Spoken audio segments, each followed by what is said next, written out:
Non aqueous solvent, chapter name है non aqueous solvent, means ऐसा solvent जिसमें water present नहीं होता है, अजलीय विलायक।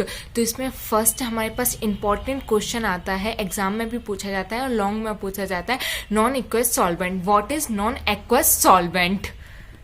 So, those solvent in which water molecule is not present is called non-aqueous solvent. They behave as a aqueous solvent because they get self-ionized as similar to aqueous solvent.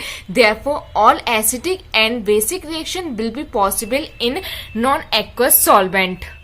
ऐसे solvent, ऐसे विलायक जिनमें water molecule present नहीं होते हैं, उनको हम बोलते हैं नॉन एक्वस सॉल्वेंट, और ये एक्वस सॉल्वेंट की तरह बिहेव करते हैं। जैसे कि एक्वस सॉल्वेंट आयनाइज्ड हो जाता है, वैसे ही नॉन एक्वस सॉल्वेंट भी आयनाइज्ड हो जाता है। अगर ये आयनाइज्ड हो जाता है तो ये कैटायन और एनायन में कन्वर्ट हो जाता है, इसलिए इसमें एसिडिक और बेसिक रिएक्शन भी पॉसिबल होती हैं।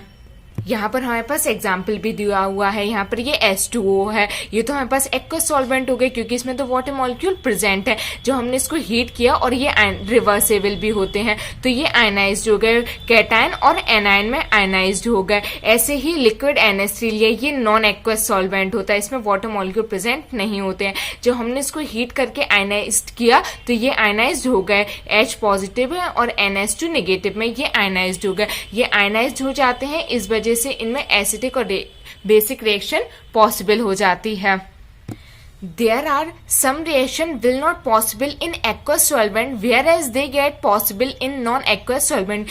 कुछ ऐसी reactions भी हैं जो aqueous solvent मीन्स जलीय विलयन में possible नहीं हो पाती हैं, बट वो नॉन एक्वस सॉल्वेंट अजलीय विलयन में पॉसिबल हो जाती है। जैसे कि हमारे पास एक रिएक्शन है NH4Cl प्लस LiNO3। ये रिएक्शन जब हमने एक्वस सॉल्वेंट के प्रेजेंट में करवाई तो यहाँ पे कोई रिएक्शन हुई ही नहीं, लेकिन जब हमने NH4Cl प्लस LiNO3 को non aqueous solvent means NH3 के सॉल्वेंट में जब हमने इसकी रिएक्शन कर, हमारे पास LiCl का व्हाइट प्रेसिपिटेट मिला हमको, तो इसमें ये नॉन एक्वस में ये रिएक्शन हो गई, जबकि एक्वस सॉल्वेंट में ये रिएक्शन नहीं हो रही थी।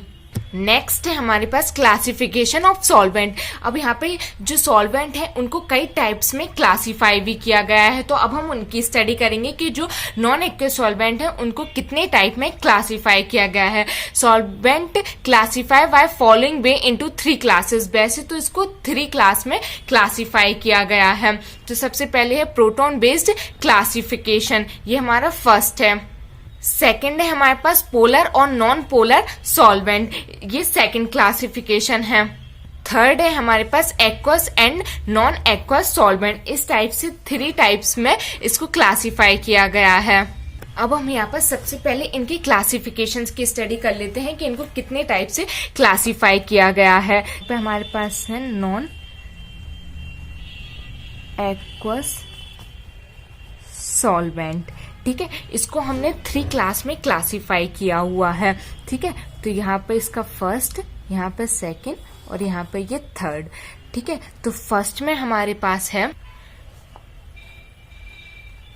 प्रोटॉन बेस्ड क्लासिफिकेशन, ठीक है, ये प्रोटॉन बेस्ड क्लासिफिकेशन है। सेकंड है हमारे पास पोलर एंड नॉन पोलर। यहाँ पे हमारे पास प्रोटॉन बेस्ड क्लासिफिकेशन फर्स्ट है, सेकंड है पोलर और नॉन पोलर क्लासिफिकेशन, और थर्ड है हमारे पास एक्वस और नॉन एक्वस, एक्वस और नॉन एक्वस। तो इस टाइप से नॉन एक्वस सॉल्वेंट को 3 क्लास में क्लासिफाई किया गया है। फर्स्ट पॉइंट की बात करते हैं, प्रोटॉन बेस्ड क्लासिफिकेशन, इसको भी हमने 3 टाइप्स में क्लासिफाई किया है। तो यहाँ पर हम देखते हैं, फर्स्ट है हमारे पास प्रोटोनिक सॉल्वेंट, ठीक है, और सेकंड हमारे पास है यहाँ पर नॉन प्रोटोनिक सॉल्वेंट, और थर्ड है हमारे पास मैफीप्रोटोनिक सॉल्वेंट।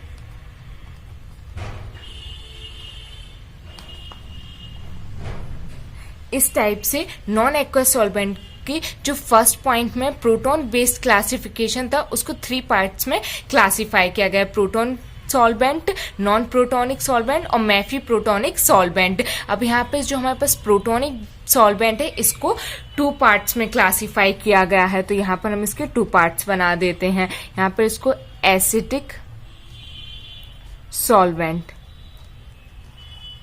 और यहाँ पर इसको बेसिक सॉल्वेंट में क्लासिफाई किया गया है। इसको ऐसे ही रखा है और इसको भी ऐसे ही रखा है। अब हमारा आता है पोलर एंड नॉन पोलर, इसको भी 2 पार्ट्स में क्लासिफाई किया गया है, आयनाइज्ड सॉल्वेंट और नॉन आयनाइज्ड सॉल्वेंट। ठीक है, और इसको तो वही एक्वस सॉल्वेंट और इसको नॉन एक्वस सॉल्वेंट। ठीक है, तो इस टाइप से नॉन एक्वस सॉल्वेंट इसको हमने 3 पार्ट्स में डिवाइड किया, proton based classification, polar and non polar classification और एक्वस और नॉन एक्वस क्लासिफिकेशन। उसके बाद हमारे पास आता है ये 3 टाइप्स में, जो प्रोटॉन बेस्ड है इसको हमने 3 पार्ट्स में डिवाइड कर दिया, protonic solvent, non protonic solvent और मैफी प्रोटोनिक सॉल्वेंट। ठीक है, तो इसमें जो प्रोटोनिक सॉल्वेंट है इसको हमने 2 टाइप्स में डिवाइड कर दिया, एसिटिक सॉल्वेंट, बेसिक सॉल्वेंट। ये एज इट इज, ये एज इट इज। पोलर और non polar, ionized, non ionized, aqueous और non aqueous, aqueous solvent, non aqueous solvent. इसमें फर्स्ट पॉइंट में है proton based classification, it is classify into following 3 class. अभी मैंने बताया, तो इसमें फर्स्ट है प्रोटॉन और protonic solvent. 2 solvent in which H plus ion are present is called protonic और proton solvent. It get classify into 2 class. जो protonic solvent होता है वो ऐसा सॉल्वेंट होता है जिसमें H प्लस आयन प्रेजेंट होता है। अगर किसी सॉल्वेंट में H प्लस आयन प्रेजेंट है मीन्स वो प्रोटोनिक सॉल्वेंट होता है। इसको भी हमने 2 क्लास में क्लासीफाई किया है, एसिडिक सॉल्वेंट और प्रोटोगेनिक सॉल्वेंट। दो solvent which easily donate their proton are called acidic और प्रोटोजेनिक सॉल्वेंट। ऐसे सॉल्वेंट जो इजिली अपने H प्लस आयन को, उसको हम बोलते हैं प्रोटोन, H प्लस आयन को ही हम प्रोटोन बोलते हैं। तो जो अपने इजिली H प्लस आयन को डोनेट कर देता है उसको हम एसिडिक सॉल्वेंट बोलते हैं। यहाँ पर हमारे पास एग्जाम्पल है CH3, COOH, HCl, HCN, H2O, ETC। ऐसे यहाँ पर हमारे पास सेकेंड पॉइंट है बेसिक सॉल्वेंट और प्रोटोफिलिक सॉल्वेंट। इसमें क्या है, 2 solvent which accept the proton are called basic और प्रोटोफिलिक सॉल्वेंट। ऐसे सॉल्वेंट जो H प्लस आयन को एक्सेप्ट कर लेते हैं उनको हम बेसिक सॉल्वेंट बोलते हैं। यहाँ पर एग्जाम्पल है NH3, N2H4, RNS2, ETC। Second point है नॉन प्रोटोनिक सॉल्वेंट। दो solvent in which proton is not present are called non protonic solvent. ऐसे सॉल्वेंट जिनमें H प्लस आयन या फिर प्रोटोन प्रेजेंट ही नहीं होते हैं उनको नॉन प्रोटोनिक सॉल्वेंट बोलते हैं। जैसे CCl4, लिक्विड SO2, इसमें तो H प्लस आयन प्रेजेंट नहीं है, इसमें भी प्रेजेंट नहीं है, तो इसलिए हम इनको बोलेंगे non protonic solvent.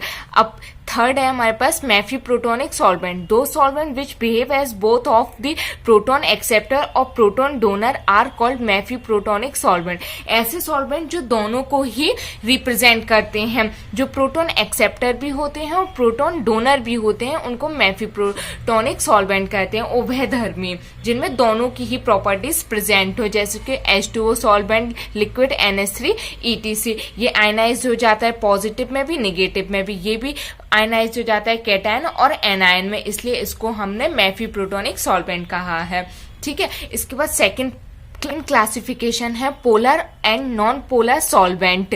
It can be classify into following 2 classes को हमने 2 क्लास में क्लासिफाई किया है या फिर 2 पार्ट्स में डिवाइड किया है। फर्स्ट है पोलर और आयनाइज्ड सॉल्वेंट। दो solvent which easily dissociate into positive and negative ion are called polar और आयनिक सॉल्वेंट। ऐसे सॉल्वेंट जो इजिली डिसोसिएट हो जाते हैं पॉजिटिव और नेगेटिव आयन में। तो सबसे अच्छा एग्जाम्पल यहाँ पर हमारे पास H2O का है, ये इजिली आयनाइज हो जाता है पॉजिटिव एंड नेगेटिव आयन में। NH3 भी आयनाइज हो जाता है, SO2 भी आयनाइज हो जाते हैं। तो जो ऐसे पॉजिटिव और नेगेटिव में आयनाइज हो जाते हैं उनको हम आयनाइज्ड सॉल्वेंट या फिर पोलर सॉल्वेंट कहते हैं। सेकेंड पार्ट है नॉन पोलर और नॉन आयनाइज्ड सॉल्वेंट। दो solvent which does not gate easily ionized are called non-polar और non-ionic solvent। ऐसे solvent जो easily ionized ही नहीं होते हैं उनको हम non-polar या non-ionized solvent कहते हैं, जैसे CCl4, C6H6 etc। इस टाइप के इनको अगर हम आयनाइज करेंगे, बेंजीन आयनाइज होता है? नहीं होता है। ऐसे वाटर में डाल के हम उसको आयनाइज नहीं कर सकते, या फिर किसी भी सॉल्वेंट में डाल के हम उसको आयनाइज नहीं कर पाते हैं इजिली, इसलिए इनको हम नॉन पोलर या नॉन आयनाइज्ड बोलते हैं। उसके बाद थर्ड क्लासिफिकेशन आता है aqueous and non aqueous solvent. It is classify into following two class. इसको हमने टू क्लास में क्लासिफाई किया है। फर्स्ट है एक्वस सॉल्वेंट और सेकेंड है नॉन एक्वस सॉल्वेंट। दो solvent in which water molecule are present is called aqueous solvent. ऐसे सॉल्वेंट जिसमें वाटर मॉलिक्यूल प्रेजेंट होता है उसको हम बोलते हैं एक्वस सॉल्वेंट, जलीय विलयन, जैसे कि H2 में H2O तो मिला ही होता है। उसके बाद आता है नॉन एक्वस सॉल्वेंट। दो solvent in which water molecules are not present is called non aqueous solvent. ऐसे सॉल्वेंट जिनमें वाटर मॉलिक्यूल प्रेजेंट नहीं होता है उनको फिर हम बोलते हैं नॉन एक्वस सॉल्वेंट, जैसे कि लिक्विड NH3, इसमें वाटर मॉलिक्यूल प्रेजेंट नहीं होते हैं। लिक्विड SO2, इसमें भी वाटर मॉलिक्यूल्स प्रेजेंट नहीं होते हैं। ये था हमारे पास नॉन एक्वस सॉल्वेंट।